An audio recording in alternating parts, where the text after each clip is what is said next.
Hello दोस्तों, आज हम पढ़ने वाले हैं 21 नवंबर 2021 का मोस्ट इंपॉर्टेंट करंट अफेयर्स। तो लास्ट तक बने रहिएगा। यदि अच्छा लगे तो चैनल को सब्सक्राइब जरूर कर लीजिएगा।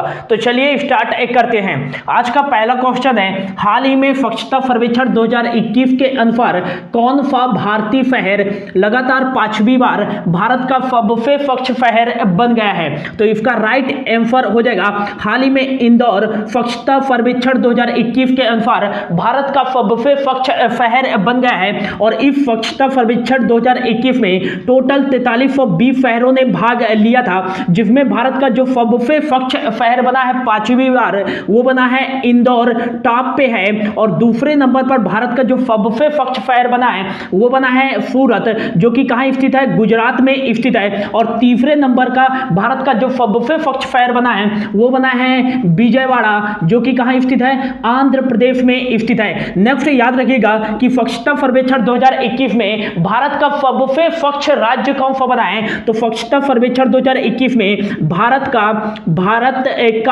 सबसे स्वच्छ राज्य, भारत का सबसे स्वच्छ राज्य तो नंबर 1 पे है, जो वो है छत्तीसगढ़। स्वच्छता सर्वेक्षण 2021 में छत्तीसगढ़ भारत का सबसे स्वच्छ राज्य बना है। और दूसरे नंबर पे है महाराष्ट्र और तीसरे नंबर पे है मध्य प्रदेश। भारत का सबसे स्वच्छ राज्य तीसरे नंबर पे है मध्य प्रदेश। और यदि पूछा जाए कि स्वच्छता सर्वेक्षण 2021 में सबसे स्वच्छ गंगा शहर, तो सबसे स्वच्छ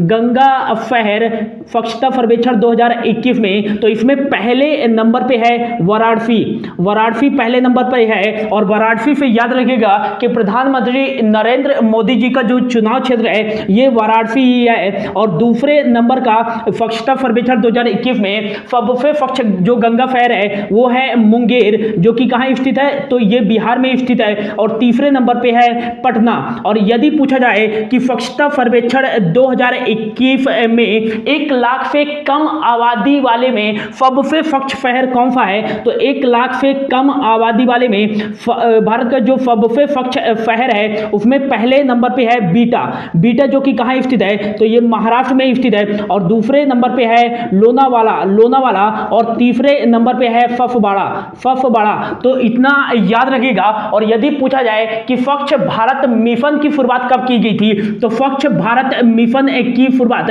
2 अक्टूबर 2014 को महात्मा गांधी जी के 150वीं जयंती के अवसर पर की गई थी। कहां से की गई थी? तो राजघाट दिल्ली से इसकी शुरुआत की गई थी। और यदि पूछा जाए कि स्वच्छता सर्वेक्षण के पहले नेतृत्वकर्ता कौन थे, तो ये थे परमेश्वरम अय्यर, स्वच्छता सर्वेक्षण के पहले नेतृत्वकर्ता थे। और यदि पूछा जाए कि स्वच्छता सर्वेक्षण में पहली बार किस शहर ने टॉप किया था, तो पहली बार मैसूर, जो कि कर्नाटक में स्थित है, इसने ही स्वच्छता सर्वेक्षण पहली बार टॉप किया था। और स्वच्छता सर्वेक्षण 2021 का कौन सा संस्करण लॉन्च किया गया है? तो यह इसका 6वां संस्करण लॉन्च किया गया है। और 2017, 2018, 2019, 2020 और 2021 लगातार 5 वर्षों से इंदौर इसमें टॉप पे हो रहा है। और यदि पूछा जाए कि स्वच्छता सर्वेक्षण 2021 का आयोजन किस मंत्रालय के द्वारा किया गया है, तो स्वच्छता सर्वेक्षण 2021 का आयोजन यह आवास एवं शहरी मामलों के मंत्रालय के द्वारा आयोजित किया गया है, स्वच्छता सर्वेक्षण 2021। और इसके केंद्रीय मंत्री कौन है? तो ये है हरदीप सिंह पुरी, ये याद रखिएगा। अगला क्वेश्चन है, हाल ही में विश्व बाल दिवस कब मनाया गया है? तो इसका जो राइट आंसर हो जाएगा, हाल ही में विश्व बाल दिवस 20 नवंबर को बनाया गया है। विश्व भर के सभी बच्चों को अंतरराष्ट्रीय एकजुटता के बारे में बढ़ावा देने के लिए हर वर्ष 20 नवंबर को बनाया जाता है विश्व बाल दिवस। पहली बार यह 1954 को बनाया गया था। और 2021 में जो विश्व बाल दिवस की थीम थी वो थी a better future for every child. विश्व बाल दिवस 2021 की थीम थी। अब यह नवंबर माह का इंपॉर्टेंट डेज है। तो अब तक नवंबर माह में जितने भी इंपॉर्टेंट डेज बनाए गए हैं हैं उनके बारे में देख लेते हैं। तो 1 नवंबर को कौन सा डे बनाया गया है? तो 1 नवंबर को बनाया गया है मणिपुर राज्य सरकार के द्वारा 73वां सूचना एवं जनसंपर्क दिवस, ये याद रखिएगा। और 1 नवंबर को ही बनाया गया है विश्व वेगन दिवस। विश्व वेगन दिवस बनाया गया है 1 नवंबर को। और 2 नवंबर को बनाया गया है राष्ट्रीय आयुर्वेद दिवस। राष्ट्रीय आयुर्वेद दिवस बनाया गया है 2 नवंबर को। और 3 नवंबर को कौन सा डे बनाया गया है? तो 3 नवंबर को बनाया गया है अंतरराष्ट्रीय एक स्वास्थ्य दिवस। और अगला जो है 5 नवंबर को बनाया गया है विश्व सुनामी जागरूकता दिवस। ये याद रखिएगा, काफी बार एग्जाम में पूछा जाता है। और अगला जो है 7 नवंबर को बनाया गया है राष्ट्रीय कैंसर दिवस। राष्ट्रीय कैंसर जागरूकता दिवस बनाया गया है 7 नवंबर को। और 7 नवंबर को एक और डे बनाया जाता है शिशु संरक्षण दिवस। शिशु संरक्षण दिवस, ये भी 7 नवंबर को बनाया गया है। अगला जो है 8 नवंबर को कौन सा डे बनाया गया है? तो मोस्ट इंपॉर्टेंट विश्व शहरीकरण दिवस। विश्व शहरीकरण दिवस ये 8 नवंबर को बनाया गया है। और 8 नवंबर को ही मोस्ट इंपॉर्टेंट डेज बनाया जाता है विश्व रेडियोग्राफी दिवस। विश्व रेडियोग्राफी दिवस ये भी 8 नवंबर को बनाया गया है। और अगला जो है 9 नवंबर को बनाया गया है राष्ट्रीय कानूनी सेवा दिवस। कानूनी सेवा दिवस ये भी 9 नवंबर को बनाया गया है। और अगला जो है 10 नवंबर को बनाया गया है अंतरराष्ट्रीय पैथोलॉजी दिवस।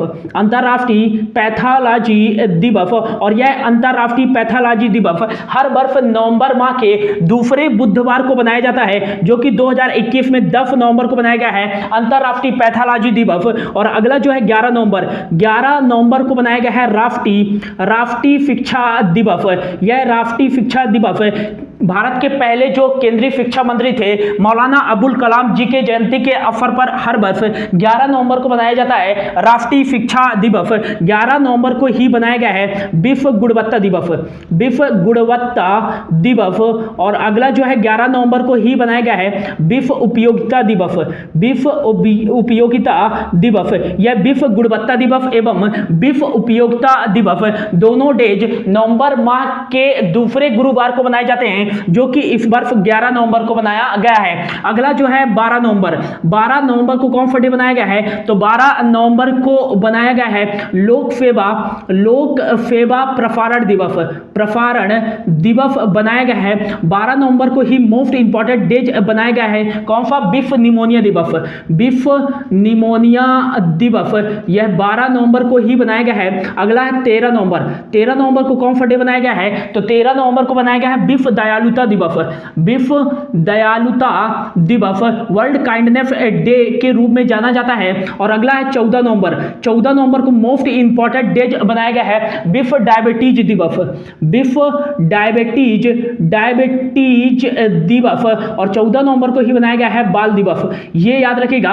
तो बाल दिवस कब बनाया जाता है? राष्ट्रीय बाल दिवस तो ये 14 नवंबर को बनाया जाता है। और विश्व बाल दिवस कब बनाया जाता है? तो ये बनाया जाता है 20 नवंबर को। ये याद रखिएगा, इंपॉर्टेंट पॉइंट है। और अगला जो है 15 नवंबर को हाल ही में केंद्र सरकार के द्वारा पहला जनजाति गौरव दिवस बनाया गया है। जनजाति गौरव दिवस। और यह किसकी जयंती के अवसर पर बनाया गया है? तो बिरसा मुंडा जी के जयंती के अवसर पर बनाया गया है पहली बार जनजाति गौरव दिवस। और अगला है 16 नवंबर को कौन सा डे बनाया गया है? तो 16 नवंबर को बनाया गया है राष्ट्रीय प्रेस दिवस।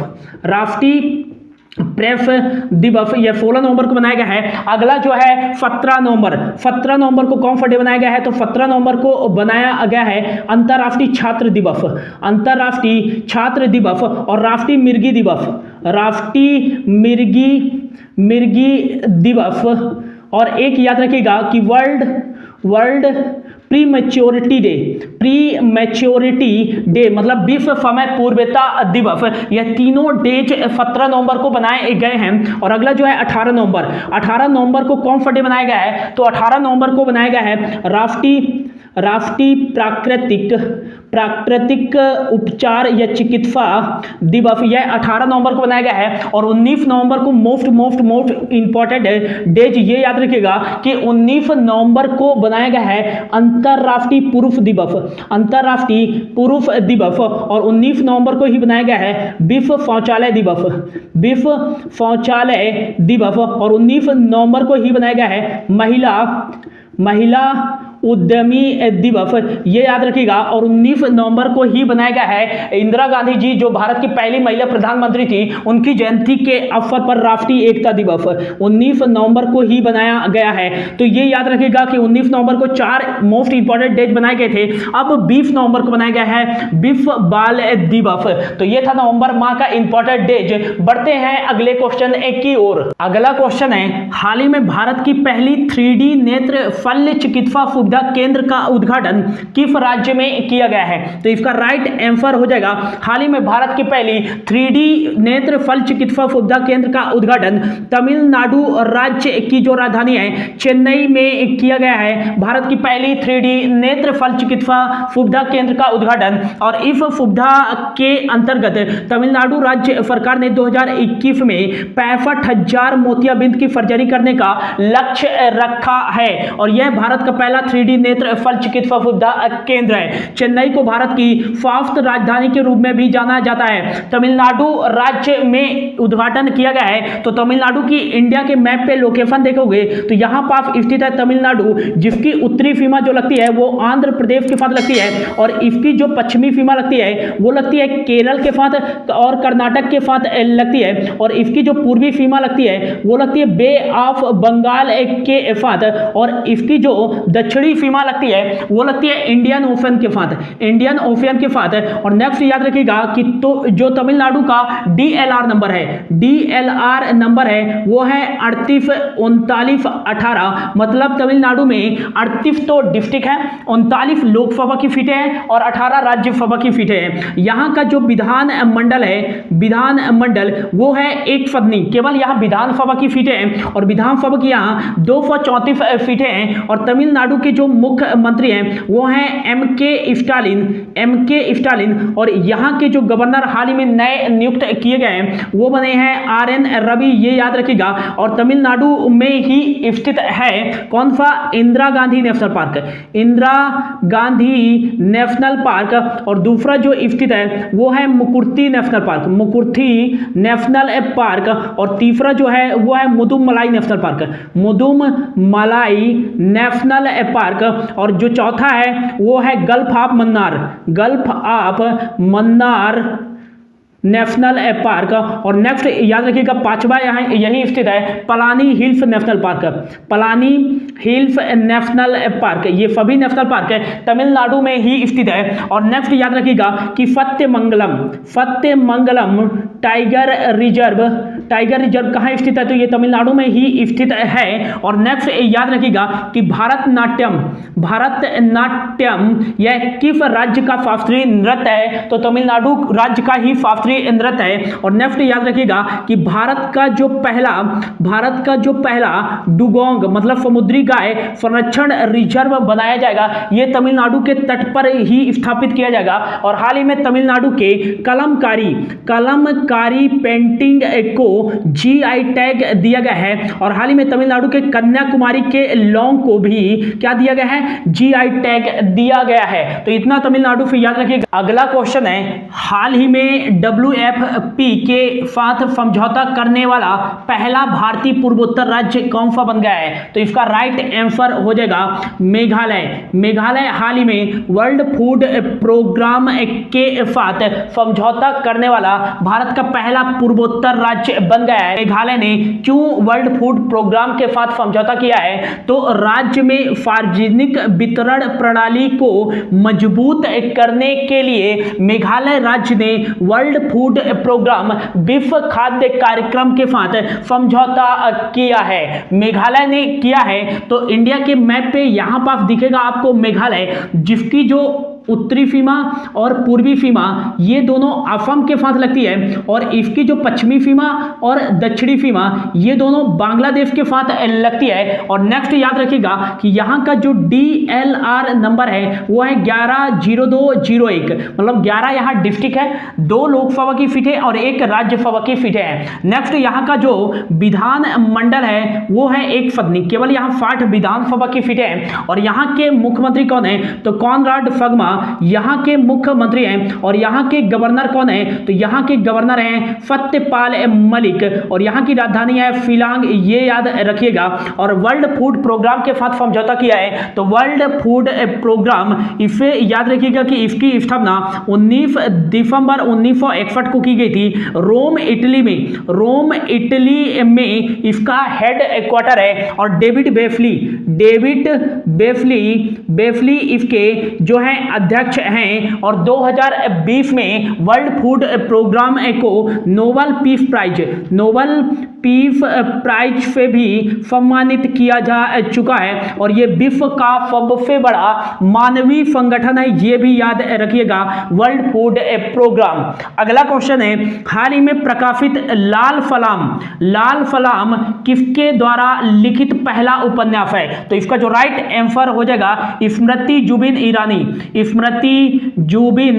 ईरानी द्वारा लिखित पहला उपन्यास है लाल फलाम। स्मृति जुबिन ईरानी जो हैं वो वर्तमान में केंद्रीय महिला एवं बाल विकास मंत्री हैं, स्मृति जुबिन ईरानी। और इनका चुनाव क्षेत्र कौन सा है? तो इनका चुनाव क्षेत्र है अमेठी उत्तर प्रदेश, इनका चुनाव क्षेत्र है। अगला क्वेश्चन है, हाल ही में 52वां अंतरराष्ट्रीय फिल्म महोत्सव का आयोजन किस राज्य में शुरू हुआ है? तो इसका राइट आंसर हो जाएगा, हाल ही में 52वां अंतरराष्ट्रीय फिल्म महोत्सव का आयोजन गोवा राज्य में शुरू हुआ है 20 नवंबर 2021 से, और यह 28 नवंबर 2021 तक चलेगा। इसमें 73 देशों की 148 फिल्में भाग लेंगी, ये याद रखिएगा।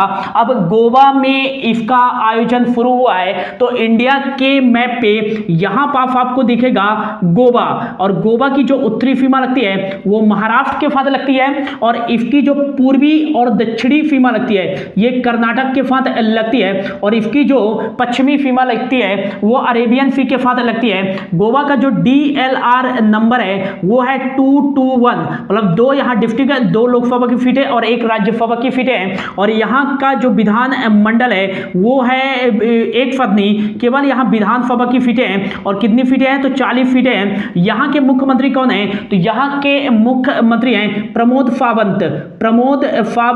और यहाँ के गवर्नर कौन है? तो PF श्रीधरन पिल्लई यहाँ के गवर्नर हैं। और नेक्स्ट याद रखिएगा कि गोवा की राजधानी क्या है? तो पणजी गोवा की राजधानी है। और भारत का पहला रेबीज मुक्त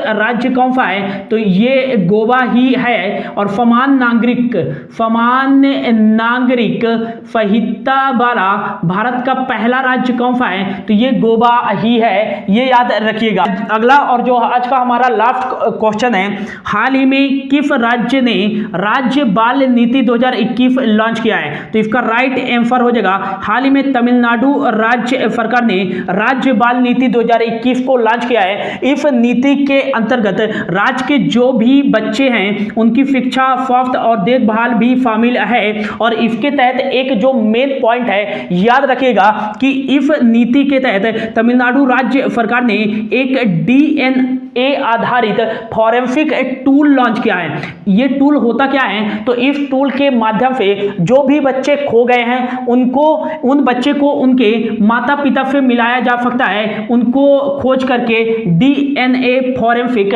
टूल के माध्यम से। तो ये इसका मेन पॉइंट हो सकता है, ये याद रखिएगा।